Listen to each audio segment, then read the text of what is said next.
الحمد لله نحمده ونستعينه ونستغفره ونؤمن به ونتوكل عليه ونعوذ بالله من شرور أنفسنا ومن سيئات أعمالنا من يهده الله فلا مضل له ومن يضلله فلا هادي له ونشهد أن لا إله إلا الله وحده لا شريك له ونشهد أن محمدًا عبده ورسوله أما بعد فأعوذ بالله من الشيطان الرجيم بسم الله الرحمن الرحيم لقد كان لكم في رسول الله أسوة حسنة لمن كان يرجو الله واليوم الآخر وذكر الله كثيرا وقال الله تبارك وتعالى في مقام آخر وما آتاكم الرسول فخذوه وما نهاكم عنه فانتهوا وقال النبي صلى الله عليه وسلم تركت فيكم أمرين لن تضلوا ما تمسكتم بهما كتاب الله وسنة نبيه وقال النبي صلى الله عليه وسلم كل أمتي يدخلون الجنة إلا من أبى قالوا ومن يأبى يا رسول الله قال من أطاعني دخل الجنة ومن عصاني فقد أبى صدق اللہ العظیم۔ میرے انتہائی واجب الاحترام قابل صد احترام بھائیوں، دوستوں اور بزرگوں، ربیع الاول کا بابرکت باسعادت مہینہ چل رہا ہے۔ اسی مہینے میں جناب رسول اللہ صلی اللہ علیہ وسلم دنیا میں تشریف لائے، اور اسی مہینے میں آپ صلی اللہ علیہ وسلم نے دنیا سے پردہ فرمایا۔ آپ صلی اللہ علیہ وسلم کی زندگی ہم سب کے لیے ایک بہترین نمونہ ہے۔ قرآن کریم میں اللہ رب العزت نے ارشاد فرمایا لقد كان لكم في رسول الله أسوة حسنة لمن كان يرجو الله واليوم الآخر وذكر الله كثيرا۔ یقیناً تمہارے لیے آپ صلی اللہ علیہ وسلم کی زندگی ایک بہترین نمونہ ہے ہر اس شخص کے لیے جو اللہ پر، آخرت کے دن پر ایمان رکھتا ہو۔ قرآن کریم میں دوسرے موقع پر اللہ رب العزت نے فرمایا کہ پیغمبر تمہیں جو حکم دیں تم اس کو لے لو، اور تمہیں جس چیز سے منع کریں تم اس سے باز آ جاؤ۔ ایک اور موقع پر فرمایا یا ایھا الذین آمنوا اطیعوا اللہ واطیعوا الرسول، اے ایمان والو تم اللہ کی اور اللہ کے رسول کی اطاعت کرو۔ حدیث میں نبی اکرم صلی اللہ علیہ وسلم نے ارشاد فرمایا، موطا مالک کی روایت ہے، ترکت فیکم امرین لن تضلوا ما تمسکتم بہما، یقیناً میں تمہارے درمیان دو چیزوں کو چھوڑ کے جا رہا ہوں، اور جو انہیں مضبوطی سے تھام کے رکھے گا وہ کبھی بھی گمراہ نہیں ہوگا۔ نمبر 1 قرآن کریم، نمبر 2 میری سنت۔ تو آپ صلی اللہ علیہ وسلم کی سنت اور طور طریقے اور قرآن کریم کو جو تھام کے رکھے گا، آپ نے فرمایا وہ شخص کبھی گمراہ نہیں ہوگا۔ رسول اللہ صلی اللہ علیہ وسلم نے ارشاد فرمایا کل امتی یدخلون الجنت الا من ابا، میری ساری امت جنت میں داخل ہوگی سوائے ان لوگوں کے جنہوں نے انکار کیا۔ صحابہ اکرام نے پوچھا یا رسول اللہ یہ انکار کرنے والے لوگ کون ہیں؟ آپ نے فرمایا من اطاعنی دخل الجنہ ومن عصانی فقد ابا، جس نے میری اطاعت کی وہ جنت میں داخل ہوگا، اور جس نے میری نافرمانی کی یقیناً یہ وہی شخص ہے جو انکار کرنے والا ہے۔ تو قرآن کریم اور احادیث مبارکہ کے ذخیرے سے معلوم ہوتا ہے کہ آپ صلی اللہ علیہ وسلم کی زندگی ہم سب کے لیے ایک نمونہ ہے۔ اب آپ نے اپنی زندگی کیسے گزاری؟ سیرت کا ایک پہلو ہے کہ اسے تاریخی اعتبار سے بیان کیا جائے، سیرت کا ایک پہلو ہے اسے عملی اعتبار سے بیان کیا جائے۔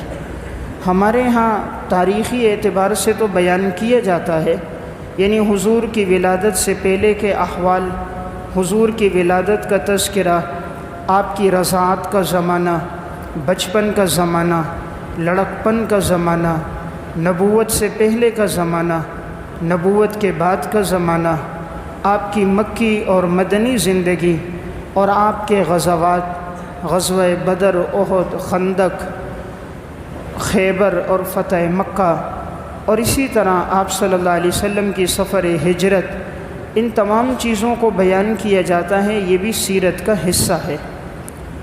لیکن اس کے ساتھ ایک اہم چیز وہ یہ ہے کہ آپ صلی اللہ علیہ وسلم کی زندگی جو ہمارے لیے نمونہ ہے، مشعل راہ ہے، وہ آپ کی زندگی کے کون کون سے اوصاف ہیں۔ آپ کے اوصاف تو سینکڑوں نہیں ہزاروں ہیں۔ میں آج کے اس وعظ میں آپ کی زندگی کے چند پہلوؤں کا تذکرہ کروں گا کہ وہ پہلو ہماری زندگی میں آ جائیں اور ہم بھی وہی طور طریقہ اپنائیں جو آپ صلی اللہ علیہ وسلم کا تھا۔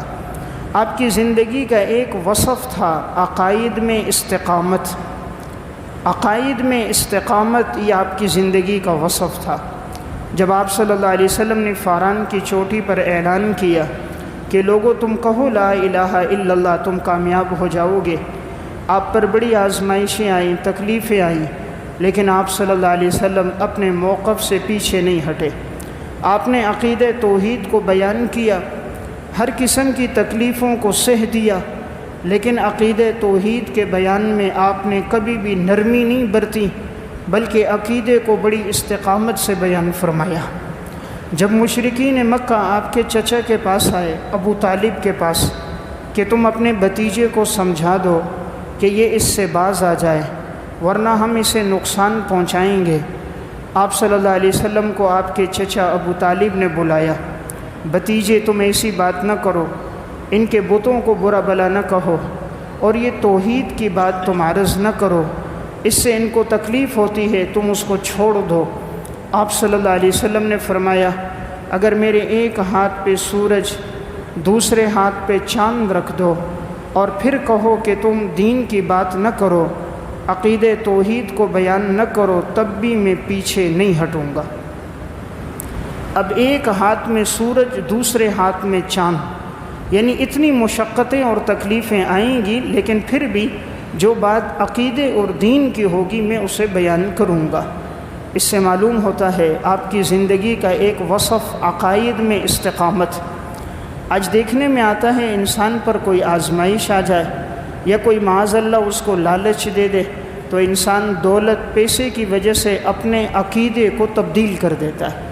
کوئی عیسائی بن جاتا ہے، کوئی یہودی بن جاتا ہے، کوئی قادیانی بن جاتا ہے، کسی کو باہر کا ٹکٹ دے دیا جائے، کسی دوشیزہ سے نکاح کی فرمائش کر دی جائے، اس کے اکاؤنٹ میں 10 لاکھ روپے ڈال دیا جائے، اسے گاڑی کی چابی حوالے کر دی جائے تو وہ اسلام کو چھوڑ دیتا ہے۔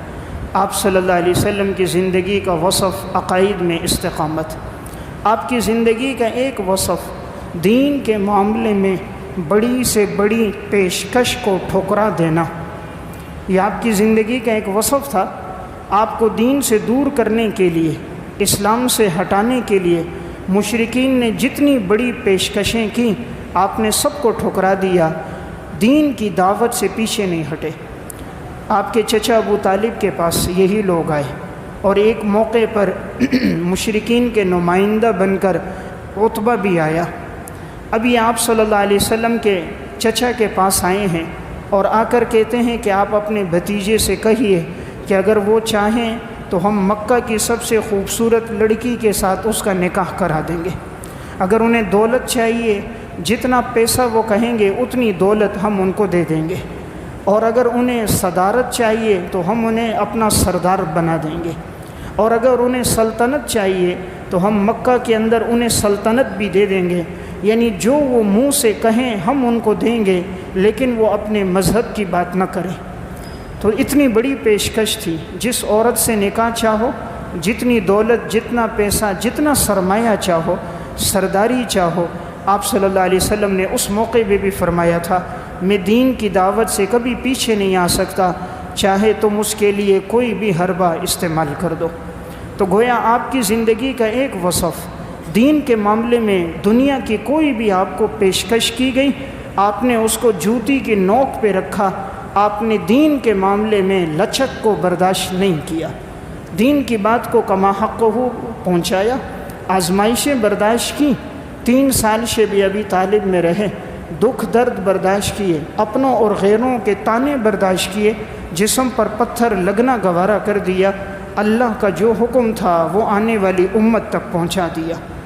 آپ کی زندگی کا ایک وصف عبادت میں طویل قیام کرنا۔ آپ صلی اللہ علیہ وسلم راتوں کو عبادت کرتے، اتنا طویل قیام کرتے کہ ام المومنین حضرت عائشہ رضی اللہ تعالیٰ عنہ فرماتی ہیں آپ صلی اللہ علیہ وسلم کے پاؤں مبارک پہ ورم آ جاتا تھا، آپ کے پاؤں سوج جاتے تھے، پھول جاتے تھے، حالانکہ آپ تو معصوم ہیں، بخشے بخشائے ہیں، آپ کا کوئی گناہ نہیں ہے، نبی معصوم ہوتا ہے، کبیرہ صغیرہ سب گناہوں سے معصوم ہے، لیکن راتوں کو اتنا لمبا قیام ہے۔ ام المومنین نے پوچھا آپ اتنا لمبا قیام کیوں کرتے ہیں؟ آپ صلی اللہ علیہ وسلم نے فرمایا افلا اکون عبدا شکورا، کیا میں اللہ کا شکر گزار بندہ نہ بنوں؟ اللہ نے جو مجھے یہ مقام عطا فرمایا تو کیا میں اللہ کا شکر نہ کروں؟ تو جب حضور کی زندگی کا یہ وصف ہے، آپ نے رات کو اتنا لمبا قیام کیا ہے، ہم آپ کے امتی ہیں، ہم بھی تھوڑی دیر سوچیں، ہماری زندگی کے 40 سال 50 سال گزر گئے، کیا کوئی رات ایک ایسی ہے جس میں ہم نے اتنا قیام کیا ہو کہ ہمارے پاؤں پر ورم آ گیا ہو؟ زندگی کی کوئی ایک رات ایسی ہے کہ جو ہم نے ساری رات عبادت میں گزار دی ہو؟ زندگی کی کوئی رات ایسی ہے کہ ہم نے اتنا طویل قیام کیا ہو کہ ہمارے بچوں کو، گھر والیوں کو ہمارے اوپر ترس آ گیا ہو؟ ہمارا قیام تو دور کی بات، ہمیں تو فجر کی نماز باجماعت پڑھنے کی بھی توفیق نہیں ملتی۔ تو جس نبی کا ہم نام لے رہے ہیں ان کا تو راتوں کا اتنا قیام ہے کہ پاؤں پہ ورم آ رہا ہے۔ آپ صلی اللہ علیہ وسلم کی زندگی کا ایک وصف تہجد میں طویل قرات کرنا۔ آپ تہجد میں بہت لمبی قرات کرتے تھے۔ حضرت حذیفہ بن یمان رضی اللہ تعالیٰ عنہ فرماتے ہیں ایک رات میں آپ صلی اللہ علیہ وسلم کے پیچھے تھا، میں نے کہا دیکھوں حضور کے رات کا قیام، آپ کون سی صورتیں تلاوت فرماتے ہیں، رات کو اٹھ کر اللہ کے سامنے جو عبادت کرتے ہیں تو آپ کے معمولات کو دیکھوں۔ فرماتے ہیں حضور نے نیت باندھی، نماز پڑھنے لگے، میں حضور کے پیچھے کھڑا ہو گیا، کہا میں سن رہا تھا آپ صلی اللہ علیہ وسلم نے پہلی رکعت میں پورے سورہ بقرہ تلاوت کی۔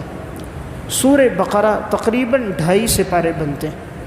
دوسری رکعت میں آپ نے پوری سورہ آل عمران تلاوت کی۔ سورہ آل عمران بھی تقریباً 1.5 سپارہ کے لگ بھگ بنتا ہے۔ پھر آپ نے تیسری رکعت میں آپ نے سورہ نساء تلاوت کی۔ سورہ نساء بھی تقریباً 1.5 سپارہ بنتا ہے۔ چوتھی رکعت میں آپ نے سورہ مائدہ تلاوت کی، یہ بھی تقریباً 1 سپارہ بنتا ہے۔ تو راوی کو شک ہے کہ انعام بھی پڑھی یا نہیں پڑھی، لیکن مائدہ تک بات اتفاقی ہے، یعنی گویا آپ نے ایک رات میں 5.25 سپارے تلاوت کی۔